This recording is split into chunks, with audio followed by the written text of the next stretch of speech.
Di dalam sebuah perjalanan, tak hanya manusia yang ikut berperan dalam sebuah cerita, tak hanya kendaraan yang bisa menuliskan kenangan, akan tetapi alam semesta pun berperan jauh lebih berharga, karena ia menuliskan kisah, menggapai angan, memberikan tangis dan tawa tak terlupa.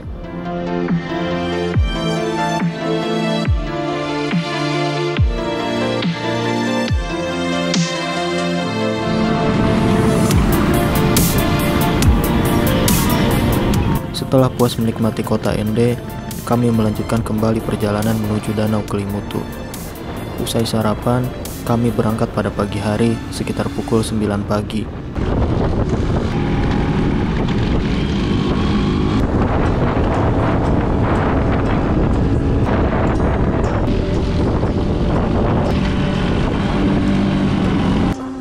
Bang Katib ikut mengantar sekaligus menunjukkan arah jalan menuju Danau Kelimutu. Sepanjang mata memandang, saya begitu takjub akan indahnya negeri ini. Hamparan pemandangan pegunungan yang luas dan jalanan yang mulus begitu memukau dan memanjakan mata. Tak lupa, beberapa kali kami berhenti untuk mengabadikan momen di jalanan Flores menuju Danau Kelimutu.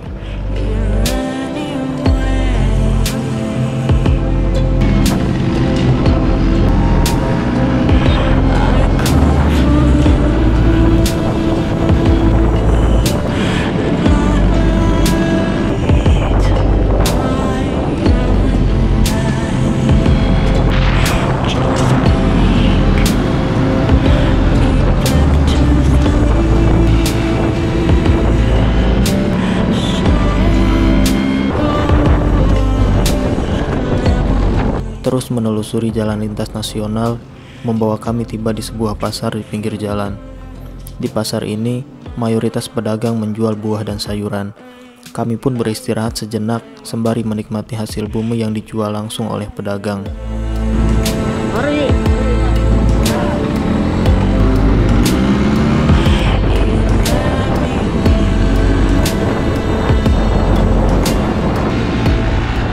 Perjalanan dilanjutkan kembali. Hembusan angin yang dingin menghampiri kami sekaligus dengan jalanan yang terus menanjak.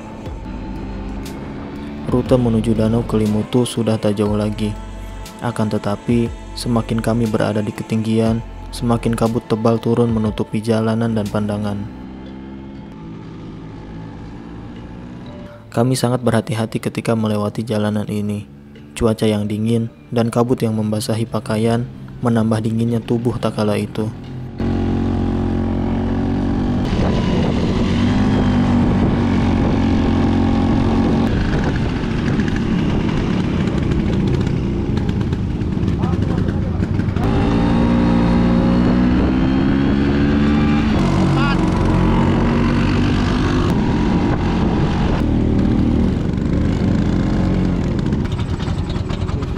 Kita tiba di parkiran motor Kelimutu.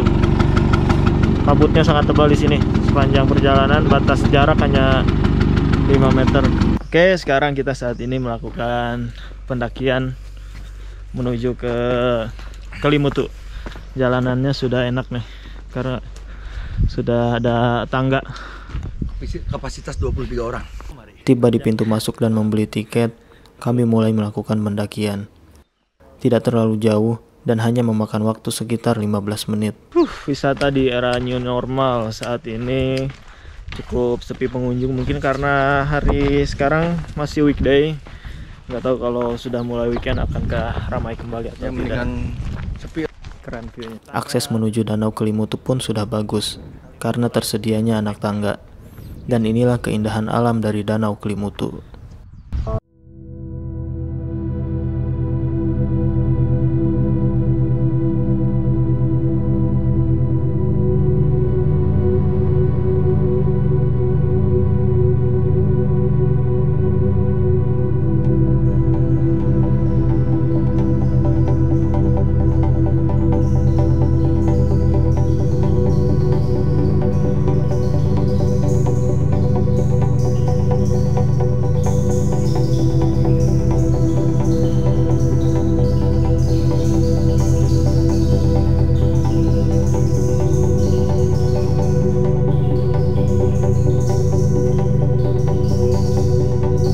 Danau ini dikenal dengan nama Danau Tiga Warna karena memiliki 3 warna yang berbeda, yaitu merah, biru, dan putih. Walaupun begitu, warna-warna tersebut selalu berganti seiring dengan perjalanan waktu. Wih, turun kabut saat ini. Bagaimana perasaan Bapak? Jeruk ini manis, ya. Pemandangannya indah. Yuk, lengkap sudah? Sudah. Nih, satu Sudah. potong, satu Iya, potong. terima kasih. Ya. Coba, nih jeruk yang tadi kita beli di Pandai Kang. Kita menuju ke view yang lebih keren. Cuma kondisi saat ini sedang berkabut. Usai mengabadikan momen dan menikmati pesona indahnya Danau Kelimutu, kami mencoba jalan menuju titik yang lebih tinggi agar 3 danau dapat terlihat. Tanjakan, bukan tanjakan sih, tangga menuju ke view yang lebih keren, cuma berkabut dan Denbot sudah mulai kelelahan. Tetap semangat. Namun alam sepertinya belum berpihak kepada kami. Kabut secara perlahan turun menutupi semua keindahan Danau Kelimutu. Baik ke abal-abal, baik ke lahan. Danau. Wih, keren ya. Ada air. Apa itu? Namun kami tetap berjalan menaiki anak tangga satu persatu hingga tiba di tugu puncak Danau Kelimutu.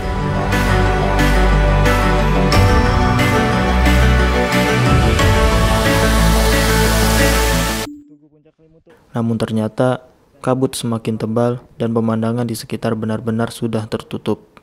Melelahkan. Tapi keren.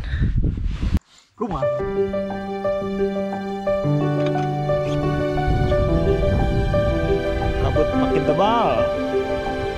Berhubungan ternyata kabutnya semakin tebal, view-nya tidak kelihatan.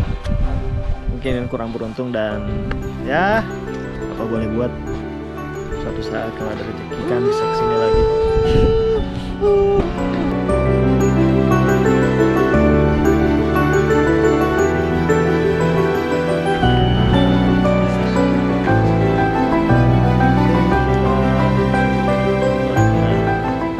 Kami pun melangkah turun menuju parkiran, dan usai istirahat, kami lanjutkan perjalanan kembali menuju Ende.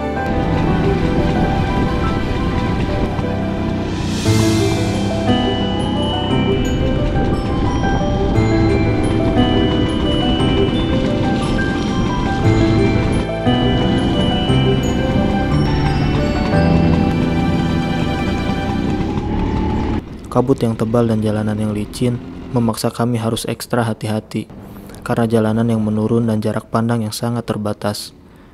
Tak sabar rasanya ingin segera turun karena dinginnya cuaca saat menembus kabut. Hingga pada akhirnya kami turun dan secara perlahan menemukan cuaca yang cerah kembali.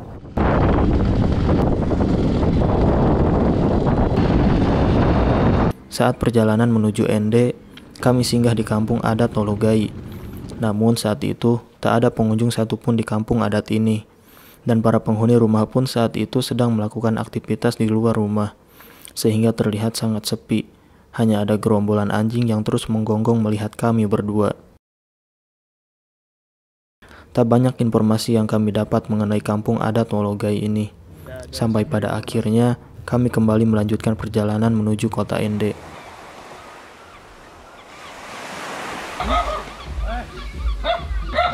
Preman takut anjing. I am sat here thinking of you once again. The songs in my head now, they all make sense. Counting down the days to call you mine.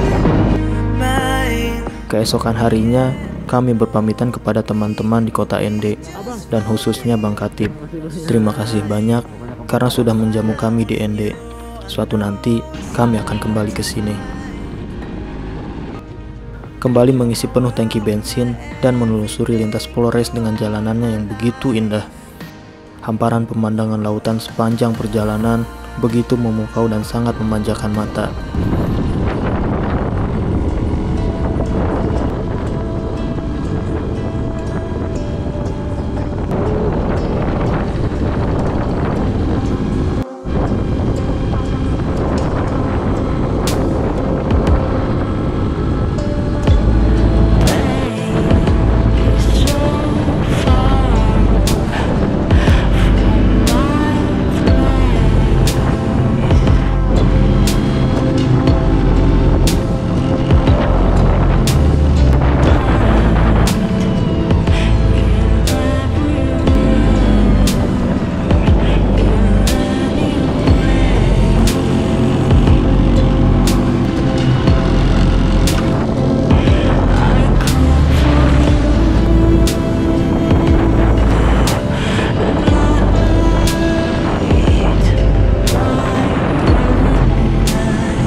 Di tengah perjalanan kembali menuju Borong, motor Denny trouble, yakni ban motor yang bocor akibat tak sengaja melindas paku.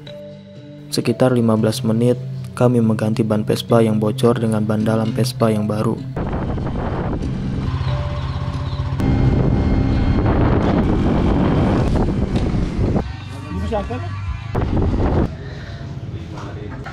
Tiba di Borong sekitar pukul 6 sore saat ini. Kami tiba kembali di Borong, menemui kembali Opa Yos sekaligus untuk berpamitan pulang. Terima kasih Opa Yos dan keluarga yang sudah menjamu kami di Borong. Sampai jumpa kembali. Dadah. Tadi sangka Opa Yos mengantar kami hingga tiba di jalan akses dan kami pun berpisah dengan beliau.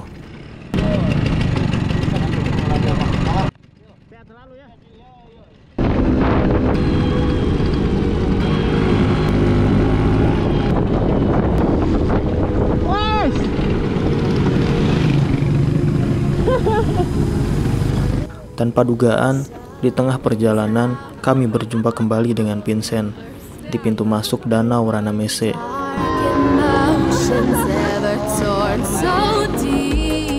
Dan Vincent pun mengajak kami melihat keindahan Danau Ranamese ini. Menurut informasi, Danau Ranamese termasuk danau vulkanik. Sebelumnya, danau ini berupa kawah gunung yang tertutup air, sehingga bagian tepi danau curam. Danau ini juga serupa dengan Danau Triwarna Kelimutu yang terbentuk dari kawah gunung Kelimutu. Usai menikmati keindahan Danau Ranamese, kami lanjutkan kembali perjalanan.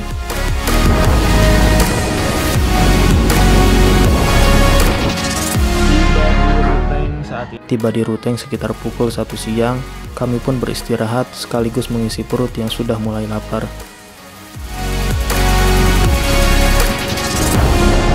Perjalanan pun dilanjutkan kembali.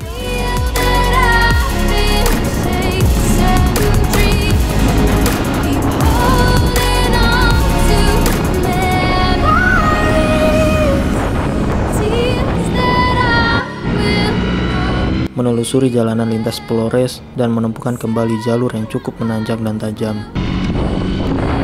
Kami berhenti sejenak sembari men-setting motor agar lebih kuat untuk menanjak.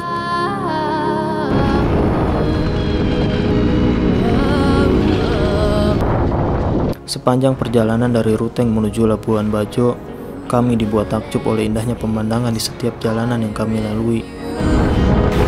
Can't be honest, I know you too.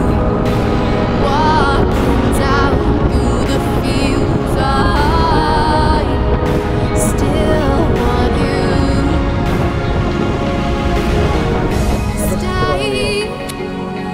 Stay away from me. Stay away from me. Stay away from me. You keep haunting me. Hingga sore hari itu ditutup dengan view sunset yang sangat indah. Keep holding on to memory. Karena ada sedikit kesibukan yang sudah menanti kami, akhirnya kami tidak berlama-lama di NTT. Dan suatu saat nanti, kami akan kembali mengeksplor lebih dalam lagi Indonesia Timur.